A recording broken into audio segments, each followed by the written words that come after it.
வனம்ங்கிற ஒரு அழகான காடு அது. அந்த காட்டுல மிட்டுங்கிற ஒரு ஏழை கிளியும் வாழ்ந்துட்டு வந்தா. பாவம், மிட்டு கிளியோட வீடு ரொம்பவே சின்னதா இருந்ததால அவளுக்கு அந்த வீட்டுல போதுமான வசதி இல்ல. அவளோட கூட்டுல கதவு ஜன்னல் அப்படின்னு எந்த ஒரு பாதுகாப்பான பொருளும் இல்லாததால அவ பாவம் உணவு பொருளை சேகரிச்சு வைக்க ரொம்பவே சிரமப்பட்டா. இன்னைக்கு இந்த கொய்யா பழத்தை நாம எப்படியாச்சும் பாதுகாத்து வைக்கணும். மற்ற பறவைங்க கண்ணுல பட்டுச்சுன்னா கண்டிப்பா இதை எடுத்து சாப்பிடுவாங்க அப்படின்னு யோசிச்ச மிட்டு கிளி அந்த கொய்யா பழத்தை பக்கத்துல இருக்கிற மரக்கிளையில ஒலிச்சு வச்சுட்டு அங்கிருந்து அந்த நாளுக்கான உணவு சேகரிக்க கிளம்புனா.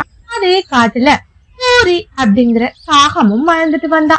அவ ரொம்பவே சோம்பேறியா இருந்தாலும் பக்கத்து காட்டுல இருக்கிற பறவைங்களோட உணவை திருடி சாப்பிடுறதைய வழக்கமா வச்சிருந்தா.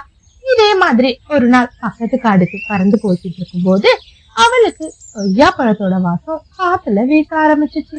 இது ஏதோ கொய்யா பழத்தோட வாசனை மாதிரி இருக்கு. நாம இந்த வாசனை வர்ற திசையில பறக்க ஆரம்பிப்போம். கண்டிப்பா ஒரு சுவையான கொய்யா பழம் நம்மளுக்கு கிடைக்கும் அப்படின்னு யோசிச்ச கோரி அந்த வாசனைய பின்தொடர்ந்து பறக்க ஆரம்பிச்சா.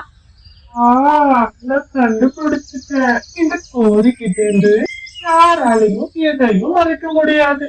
இந்த வாசனை எதை சுற்றிதான் வருது.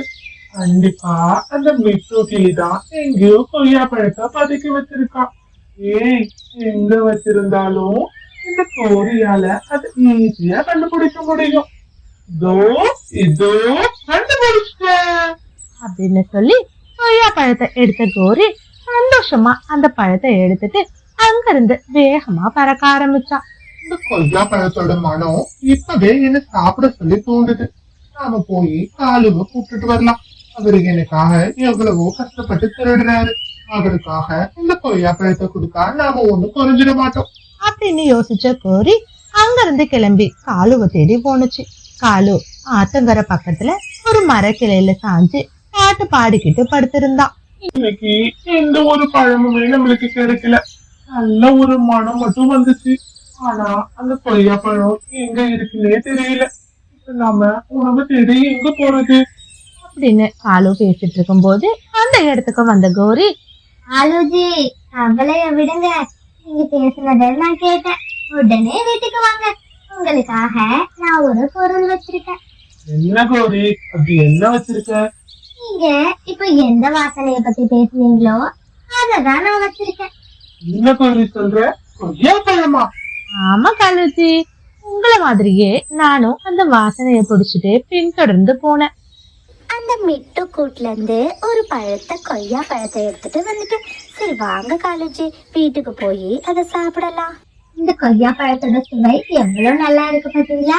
ஆமா கோரி, இந்த கொய்யா பழத்தை தினமும் சாப்பிடணும் போல தோணுது. அவனே விடுங்க காலேஜி, கண்டிப்பா அந்த முட்டாள் கிளி அதே இடத்துலதான் ஒழிச்சு வைக்கும். நான் தினமும் போய் சுவையான பழங்களை உங்களுக்காக எடுத்துட்டு வரேன், சரியா?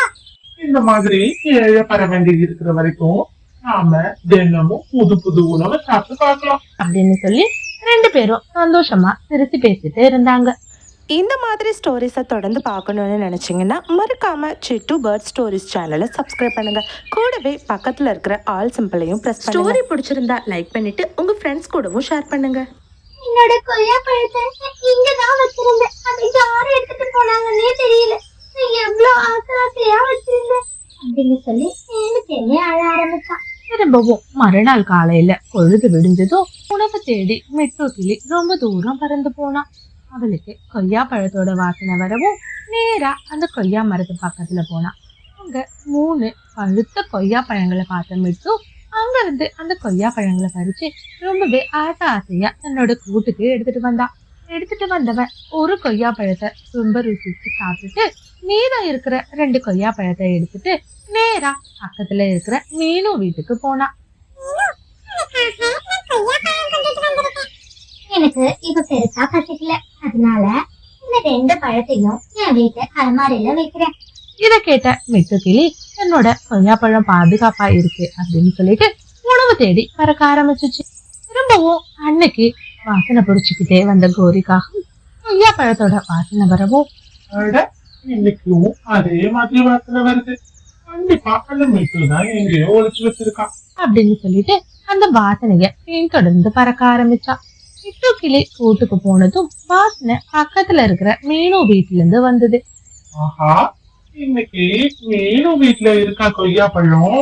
இதோ வந்தனே, கொய்யா பழம்னா இந்த கோரிக்கு ரொம்ப உசுர அப்படின்னு சொல்லிட்டு ரொம்ப சந்தோஷமா போயிட்டு மீனு வீட்டுக்குள்ள நுழைஞ்சா. மீனு வீட்டுல இருந்து அலமாரிக்குள்ள இருந்து வாசனை வர்றதை கண்டுபிடிச்ச கோரிக்காகம் நேரா அவ வீட்டு அலமாரிய திறந்து அதுல இருக்கிற கொய்யா பழத்தை எடுத்துட்டு வேக வேகமா வீட்டுல இருந்து வெளியே போனா.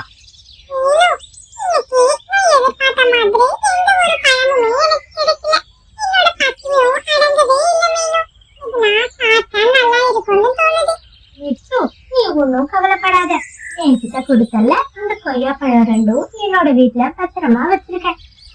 உனக்கு அதை எடுத்து தரேன். ரெண்டு பறவைங்களுமா சேர்ந்து மீனுவோட வீட்டை நோக்கி போனாங்க. மீனு தான் வச்சிருந்த கொய்யா பழம் இருக்கிற அலமாரிய திறந்தா.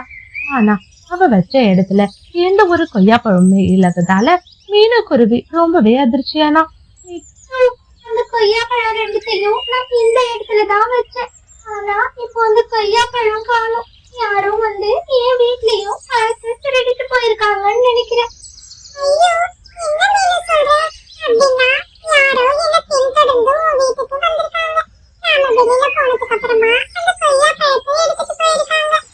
ஆமா மிட்டு, நீ சொல்ற மாதிரி தான் நடந்திருக்கு.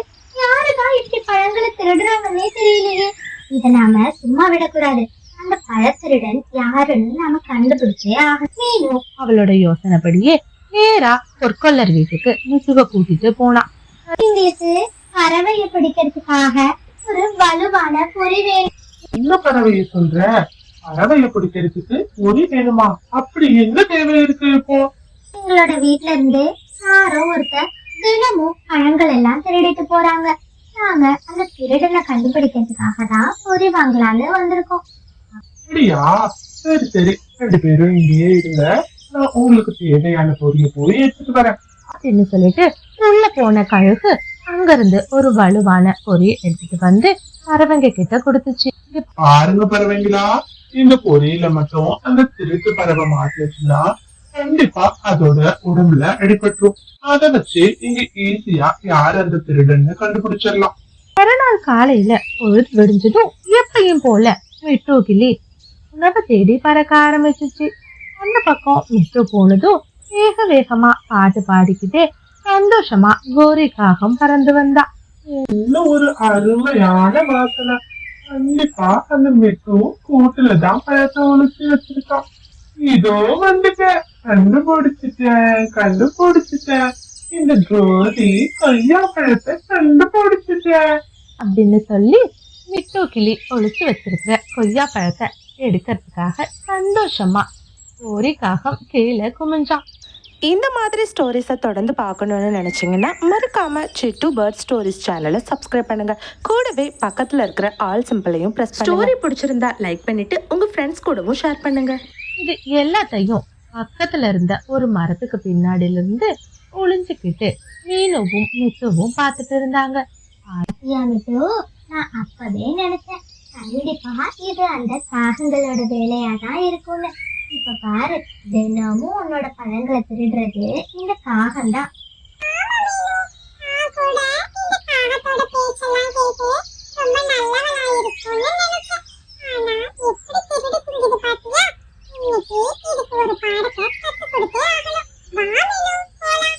சொல்லிட்டு ரெண்டு பறவைங்களும் சேர்ந்து மிட்டுவோட கூட்ட நோக்கி பறக்க ஆரம்பிச்சாங்க. பழத்தை எடுக்கலான்னு கீழே குமிஞ்சு பழத்தை தொட்ட கோரியோட வாழை பின்னாடி யாரோ புடிச்சு இழுக்கிற மாதிரி இருந்தது. ஐயோ, என் வால் மாட்டிக்கிச்சு, என்னை யாராச்சும் காப்பாத்துங்க. வலிக்குது, என்னை காப்பாத்துங்க. ஆலோசி, காப்பாத்துங்க. ஏய் திருட்டு காகமே, இன்னமும் என்னோட பழத்தை இப்படித்தான் நீ திருடிட்டு போனியா? இன்னைக்கு கஷ்டமா மாட்டிக்கிட்டேன். இனிமேல் அந்த தப்பு பண்ண மாட்டேன். தயவு செஞ்சு என்ன இந்த பொறியில இருந்து தப்பிக்க விடு. உன்னை தப்பிக்க விடுறதா? எவ்வளவு இனிப்பான கொய்யாப்பழம்! என்னோட எல்லா பழத்தையும் திருடி தின்னல, கண்டிப்பா இந்த இடத்துல இருந்து நீ உயிரோடவே போக முடியாது. மிட்டு கிளி அதோட ஊர்ப்பான மூக்க வச்சு கோரிய பயங்கரமா கொத்த ஆரம்பிச்சிச்சு. வலி தாங்க முடியாத கோரி உயிர் தப்பிச்சா போதும் அப்படின்னு சொல்லிட்டு ரொம்ப வேகமா அந்த பொறியில இருந்து தன்னோட வாளை இழுத்தவ வேகமா அங்க இருந்து ஓட ஆரம்பிச்சா. மீனு, உனக்கு ரொம்பவே நன்றி மீனு. நீ இந்த மாதிரி ஒரு ஐடியாவை சொல்லலைன்னா கண்டிப்பா அந்த பறவை தினமும் என்னோட பழங்களை திருடி தின்னுட்டேதான் இருந்திருக்கும். உன்னோட யோசனையாலதான் இன்னைக்கு திருடி தின்கிற அந்த காகத்துக்கு ஒரு தண்டனையும் கொடுத்தாச்சு. மிட்டு சொன்னதும் இதை கேட்ட மீனுவும் ரொம்பவே சந்தோஷப்பட்டா. வால் இல்லாத காகம் காடு முழுக்க அழுதுகிட்டு வலியோட சுத்தி திரிய ஆரம்பிச்சிச்சு. இந்த ஸ்டோரி உங்களுக்கு பிடிச்சிருந்துச்சுன்னா லைக் பண்ணிட்டு இந்த மாதிரி நிறைய ஸ்டோரிஸ் பார்க்க மறக்காம நம்மளோட சிட்டு பேர்ட் ஸ்டோரிஸ் சேனலை சப்ஸ்கிரைப் பண்ணுங்க.